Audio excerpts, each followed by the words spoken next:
BJP మూడోసారి అధికారంలోకి వచ్చింది. ఈ విషయాలన్నీ పక్కన పెడితే మీరు చేస్తున్న కార్యక్రమాలు ఎన్నో చూస్తున్నాం. అయితే గత కొంతకాలంగా దేశంలో ప్రచారం జరుగుతుంది ఏంటంటే సంస్కృతి సాంప్రదాయాలు భిన్న సంస్కృతులు ఈ దేశం అంటే భారతదేశ యొక్క సంస్కృతి ప్రపంచానికి ఆదర్శము అని చాలా మాటలు మనం వింటున్నాం.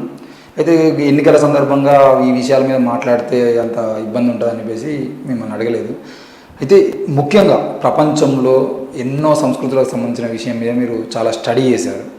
ముఖ్యంగా ఈ ప్రపంచంలో అత్యంత ప్రాచీన సంస్కృతి ఏది, ప్రపంచంలో అసలు ఎన్ని సంస్కృతులు ఉన్నాయి, అందులో మన దేశ సంస్కృతి మన దేశకి సంబంధించినటువంటి ఈ సంస్కృతి సాంప్రదాయాలన్నీ ఎక్కడి నుండి తీసుకోబడ్డాయి, వీటన్నిటికి సంబంధించిన విషయంలో కొద్దిగా క్లారిటీ కోసం మనం పిలవడం జరిగింది సార్. ఓకే.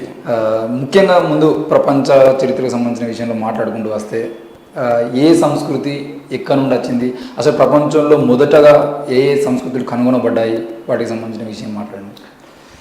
ప్రపంచంలో మొత్తం 4 సంస్కృతులు 4 దేశాల నుండి 4 సంస్కృతులు ఉన్నాయి. ఒకటి గ్రీకు సంస్కృతి, 2 మెసపటేమియా సంస్కృతి, అదే బాబిలోనియన్ సంస్కృతి కూడా అంటారు. 3 సింధు నాగరికత, 4 ఈజిప్ట్ సంస్కృతి. అయితే వీటన్నిటిలోకెల్లా ఒక అత్యంత ప్రభావితం చూపించినటువంటి సంస్కృతి సింధు నాగరికత. ఓకే. సింధు సంస్కృతి. కాబట్టి సింధు సంస్కృతి ఈ దేశం యొక్క అసలైన సంస్కృతి. ఏమిటా సింధు సంస్కృతి? ప్రధానంగా నేను చెప్పదలుచుకుంది ఏంటంటే సింధు సంస్కృతిలో ఇప్పుడున్నటువంటి కులాలు లేవు. ప్రపంచంలో ఉన్న ఈ 4 సంస్కృతుల్లో ఎక్కడా కూడా కులాలు లేవు. ఓకే. ప్రధానంగా భారతదేశానికి సంబంధించినంత వరకు ఇది ఒక కులాల కుంపటి. కాబట్టి ఈ కులాల సంస్కృతి, కులాల ఆరిజిన్ కానీ ఏర్పాటు కానీ సింధు నాగరికతలో లేదు. సింధు నాగరికత ఎప్పుడైతే ధ్వంసమైందో, సింధు నాగరికత ధ్వంసం తరువాతనే ఈ దేశంలో కులాల ఏర్పాటుకి ఒక బేస్ ఏర్పడింది. ఓకే. దాన్ని ఎవరు ఎట్లా ఏర్పరిచారు అనేది మనం తర్వాత మాట్లాడుకుందాం.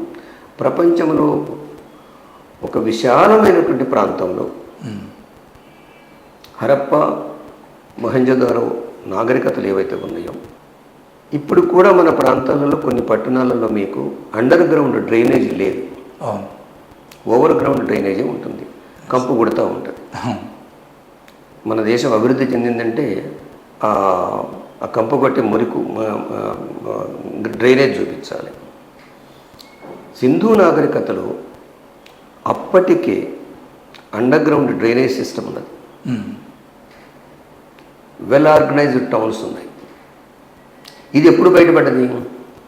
సింధు నాగరికత యాక్చువల్గా ఇప్పుడున్నటువంటి ఇంతకుముందు ఉన్నటువంటి మేధావి వర్గం అంతా కూడా, వాళ్ళు ఎవరైనా కానివ్వండి, వాళ్ళ లెఫ్టిస్ట్లా రైటిస్ట్లా సెంట్రిస్ట్లా అనేది కాదు, మేధావి వర్గానికి సింధు నాగరికత తెలిసింది 1923 నుంచి. ఓకే. జాన్ మార్షల్ అనేటువంటి బ్రిటిష్ ఇంజనీరు, ఆర్కిటెక్ట్, అతను సింధు నాగరికత మొట్టమొదటిన బయటపెట్టాడు ఈ దేశం. అక్కడ ఉన్న గొప్ప విషయం ఏంటంటే సింధు నాగరికతలో వాడినటువంటి ఇటుకలు, ఆ ఇటుకల్ని తీసుకొచ్చేసి రైల్వే ట్రాక్స్ వేసేదానికి రాళ్లకు బదులు వాటిని వేస్తూ ఉన్నారు పంజాబ్ ప్రాంతంలో. ఓకే. వేస్తున్న క్రమంలో ఏది ఇప్పుడు పంజాబ్ 2గా చీలిపోయింది, పాకిస్తాన్ పంజాబ్ ఉంది, భారతదేశ పంజాబ్ ఉన్నది. ఈ ప్రాంతాల్లో చేసినప్పుడు ఇవి ఏమిటని చెప్పేసి స్టడీ చేస్తే, అతను ఆర్కియాలజిస్ట్ కాబట్టి అతను స్టడీ చేస్తే తెలిసిన ఇన్ఫర్మేషన్ ఏమిటంటే ఇక్కడ పట్టణ సంస్కృతి ఉంది, నగర సంస్కృతి ఉంది అని నగరాల మీద తవ్వకాలు మొదలుపెట్టారు. అంతకన్నా ముందు 1923 కన్నా ముందు భారతదేశ చరిత్ర, ఇండియన్ హిస్టరీ అంటే వేదాల నుంచే మొదలైందని చెప్పేసి తప్పుడు ప్రచారం చేశారు. వేదాలు ఎప్పుడు వచ్చినాయి?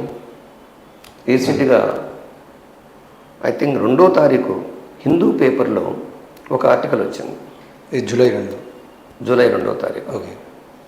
చాలా ఆశ్చర్యకరమైన విషయం ఏంటంటే వేదాలు అందరూ చెప్పింది ఏమిటంటే పండితులంతా చెప్పింది ఆ భాషను బట్టి వాడిన భాష ఏది వేదాల్లో వాడిన భాష ఋగ్వేదం నుంచి వచ్చిన వాడిన భాష పురుష సూక్తంలో ఉన్నటువంటి భాష ఇవన్నీ చూసి ఇది క్రీస్తు పూర్వము 1500 శతాబ్దం నుంచి 1000వ శతాబ్దం వరకు రాయబడ్డాయి ఈ వేదాలు అని చెప్పేసి కొంతమంది అన్నారు. 1500 నుంచి 500 క్రీస్తుపూర్వం 500 సంవత్సరాల మధ్యన రాయబడ్డాయి అని చెప్పేసి ఉన్నాయి.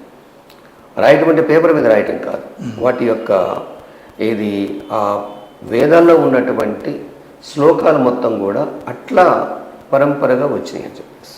కానీ 2వ తారీఖు వచ్చినప్పుడు హిందూ పేపర్లో వచ్చినటువంటిది ఏమిటంటే ఇది వేదాలు భారతదేశంలోనే పుట్టాయి, 4500 సంవత్సరాల క్రితం పుట్టినని చెప్పేసి ఒక ఇదంతా ఏమిటంటే వేదాలు ఇక్కడ పుట్టాయని చెబితే నిరూపించినట్టయితే ఇలాంటి వీళ్ళంతా కూడా మెంటల్ ఇంటలెక్చువల్స్ అంట నేను.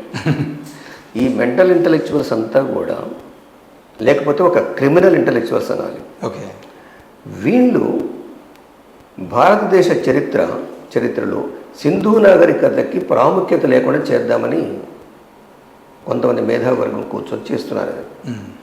అది ఎవరు చేస్తున్నారో అందరికీ తెలుసు, ఎవరు దాన్ని ప్రమోట్ చేస్తున్నారని. బ్రిటిష్ ఆర్కియాలజిస్టు దాన్ని సింధు నాగరికత బయటపెట్టేంత వరకు వీళ్ళు మాట్లాడలేదు. అది బయటపెట్టి దాని మీద విపరీతమైనటువంటి చర్చలు జరిగినాయి, దానికి ఎవిడెన్సెస్ ఉన్నాయి. ఇది పాకిస్తాన్లో ఉన్న పంజాబ్ రాష్ట్రం నుంచి గుజరాత్లో ఉన్నటువంటి ప్రాంతం వరకు ఉన్నాయి. అయినా కూడా వీటన్నిటిని మాట్లాడకుండా రీసెంట్గా జూలైలో ఈ ఆర్టికల్ వచ్చింది. దీని అర్థం ఏమిటంటే వేదాలు ఇక్కడే పుట్టినాయి, ఆఫ్ఘనిస్తాన్లో కాదు. వేదాలు రాసినటువంటి వేదాలు ఆ శ్లోకాలు చదివిన వాళ్ళంతా కూడా ఒరిజినల్ ఇన్హాబిటెంట్స్ ఆఫ్ ఇండియా అని చెప్పదలుచుకున్నారు. అసలైన ప్రూవ్డ్ డిఎన్ఏ ద్వారా నిరూపితమైనటువంటి ఎవిడెన్స్ ఏమిటంటే ఇంక్లూడింగ్ మన సిసిఎంబిలో కూడా హైదరాబాద్లో ఉన్న centre for cellular and molecular biology సెంటర్లో కూడా 2008 నుంచి 2012 వరకు జరిగినటువంటి అనాలిసిస్ ఏదైతే ఉందో డిఎన్ఏ ప్రూవ్ చేసింది ఆర్యులు ఈ దేశస్థులు కాదు అని. ఈ ఆర్యులు ఈ దేశస్థులు కాదు అని చెప్పిన వాడు మొట్టమొదట వీళ్ళు ఆరాధించే బాలగంగాధర తిలక్ 1915 ప్రాంతంలోనే చెప్పాడు వీళ్ళు ఈ దేశస్థులు కాదు, ఉత్తర ధ్రువం నుంచి వచ్చారు అని చెప్పేసి. వాళ్ళకి కావాల్సింది ఏమిటంటే ఇప్పుడు ఎస్టాబ్లిష్ చేయదలుచుకుంది ఏమిటంటే మేము ఈ దేశస్థులమే, ఈ సంస్కృతికి మేమే వారసులమే, మాదే సంస్కృతి, మాదే హిందూ సంస్కృతి అంటున్నారు. అసలు హిందూ పదం ఎప్పుడు వచ్చింది? బేసికల్గా హిందూ పదము వీళ్ళు రాసిన వేదాల్లో ఉన్నదా? ఋగ్వేదం, యజుర్వేదం, సామవేదం, అథర్వణ వేదం, ఈ 4 వేదాలు ఎక్కడా కూడా మీకు హిందూ పదం దొరకదు. దాశరథి రంగాచార్య తెలుగులో రాసినటువంటి వాటిలో కూడా మీకు హిందూ పదం కనపడదు. మరి పురాణాల్లో ఉన్నదా? లేదు. ఉపనిషత్తుల్లో ఉన్నదా? లేదు. బ్రాహ్మణాల్లో ఉందా? అరణ్యకాల్లో ఉన్నదా? రామాయణంలో ఉందా? భారతంలో ఉందా? ఇక్కడెక్కడ కూడా మీకు హిందూ పదం కనపడదు. ఓకే. మరి హిందూ సంస్కృతి మాది హిందూ సంస్కృతి అని చెప్పేసి ఎట్లా ఫోజులు కొడతారు వీళ్ళు? ఇది పూర్తిగా ఈ దేశంలో ఉన్నటువంటి మెజారిటీ ప్రజల్ని, శ్రమజీవుల్ని, శ్రామిక ప్రజల నుంచి వచ్చినటువంటి మేధావర్గాన్ని కన్ఫ్యూజ్ చేయడానికి వీళ్ళు ఈ కథలు పడుతున్నారు. హిందూ పదం వీళ్ళది కాదు, వీళ్ళకి సిగ్గుపడాలి. వీళ్ళు హిందూ అనే పదం మొట్టమొదట వాడిన వాడు ఆల్బెరూని. ఎవరు? ఆల్బెరూని. ఓకే. 11వ శతాబ్దం క్రీస్తు శకం 11వ శతాబ్దంలో మొట్టమొదట ఇక్కడికి వచ్చినప్పుడు, సింధు నది దాటి వచ్చినప్పుడు, ఇండియాలో ప్రవేశించినప్పుడు అప్పుడు అతను సింధు అని పలకలేక హిందూ అని పలికాడు. ఓకే. పర్షియన్స్కి ఎస్ పలకటం రాదు, ఎస్కు బదులు వాళ్ళు హెచ్ పలుకుతారు. ఓకే. ఇక్కడ మన బెంగాల్ వాళ్ళు ఉన్నారనుకోండి, పార్ట్ ఆఫ్ ఒరిస్సా వాళ్ళు కూడా మీరు మాట్లాడితే వాళ్ళకి వి పలకటం రాదు, బి పలుకుతారు. బి అనే పదం పలుకుతారు, వి పలకటం రాదు. వరహాలు రావు ఉన్నాడు అనుకోండి, బరహాలు రావు అంటారు. కాబట్టి ఇది ఒక్కొక్క ప్రాంతానికి ఉన్నటువంటి పరిమితులు అవి. కాబట్టి మొట్టమొదట అతను ఆల్బెరూని వాడినటువంటి పదము హిందూ అని. దేనికి బదులుగా వాడాడు? సింధు నదికి బదులుగా. సింధు నదికి ఆవల ఉన్నటువంటి తూర్పు భాగంలో ఉన్నటువంటి ప్రజలకి అతను హిందూ ప్రజలు అన్నాడు. సింధు ప్రజలకి బదులుగా హిందూ ప్రజలు అన్నాడు. మరి క్రీస్తు శకం 11వ శతాబ్దం నుండి మరలా ఎప్పటి వరకు ఈ పదం మళ్ళా రాలేదు? భక్తి ఉద్యమాలలో హిందువు లేదు. క్రీస్తు శకం 12వ శతాబ్దం నుంచి జరిగినటువంటి ఏ భక్తి ఉద్యమంలో లేదా? ఏ భక్తి ఉద్యమంలో కూడా హిందూ పదం లేదు. ఓకే. మరి ఎట్లా వచ్చింది? పాపులారిటీ ఎట్లా వచ్చింది? ఇక్కడ మనం ఇండియన్ హిస్టారికల్ మెటీరియలిజంలోకి పోవాలి. ఇండియన్ హిస్టారికల్ మెటీరియలిజం, భారతదేశ చారిత్రక భౌతిక వాస్తవం, దాంట్లోకి పోవాలి. దీంట్లో మనకు తెలియదు ఏమిటంటే ఇండియన్ హిస్టారికల్ మెటీరియలిజంలో దానికన్నా ముందు ఇంకొక విషయం చెప్పాను. ఈ దేశం మీద అనేక మంది దాడి చేశారు. ఈ దేశ చరిత్ర 70,000 సంవత్సరాల చరిత్ర. వీళ్ళు చెప్పిన 4,500 సంవత్సరాల చరిత్ర కాదు, 70,000 సంవత్సరాల చరిత్ర.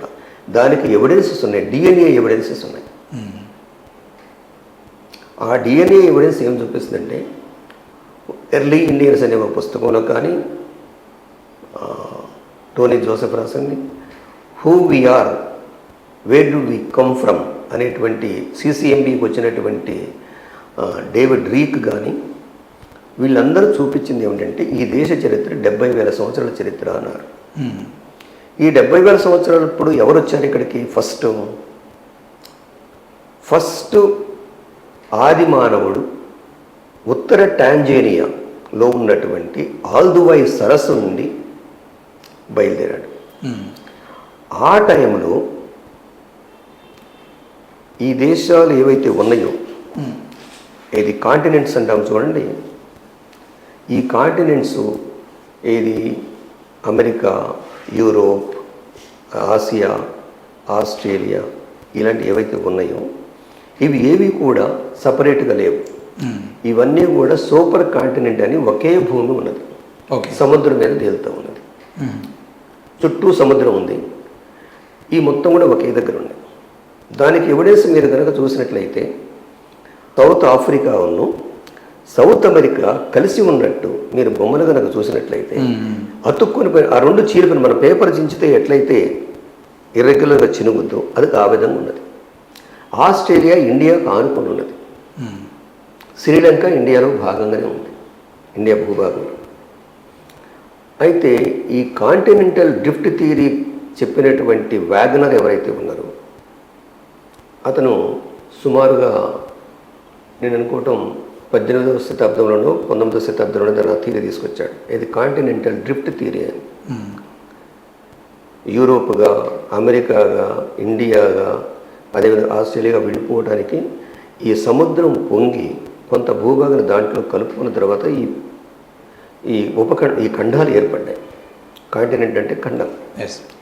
ఈ కాంటినెంట్ దీని ప్రకారం ఉత్తర టాంజేనియాలో ఉన్నటువంటి అల్దువై సరస్సు నుంచి బయలుదేరిన ఆది మానవుడు ఇండియాలో ఉన్నటువంటి పశ్చిమ భాగానికి వచ్చేసాడు. మొట్టమొదట మనిషి ఆ విధంగా రాకుండా సముద్రాలు ఎట్లా దాడాడు అంటే ఇప్పుడు సముద్రం లేదు, ఇవి కలిసే ఉన్నాయి, ఇవన్నీ భూభాగం అంతా కలిసి వచ్చేసి ఎక్కడ సెంట్రల్ ఇండియాలో సెటిల్ అయ్యాడు. ఓకే. ఇప్పుడు ఆ సెంట్రల్ ఇండియా ఆది మానవుడి యొక్క అసలైన వాళ్ళు ఎవరు అంటే ఇక్కడ ఉన్నటువంటి గోండ్స్, కోయలు, తర్వాత నిషాదులు, అదేవిధంగా ముండా తెగ, వీళ్ళు మొదట సెటిల్ అయ్యారు. అప్పటి నుంచి ఇప్పటి వరకు కూడా 18వ శతాబ్దం వరకు కూడా అసలు హిందూ అనే పదం ఎక్కడా లేదు, ఏ పుస్తకాలలో లేదు. మరి ఎప్పుడు వచ్చింది? దీనికి ఒక హిస్టరీ ఉంది.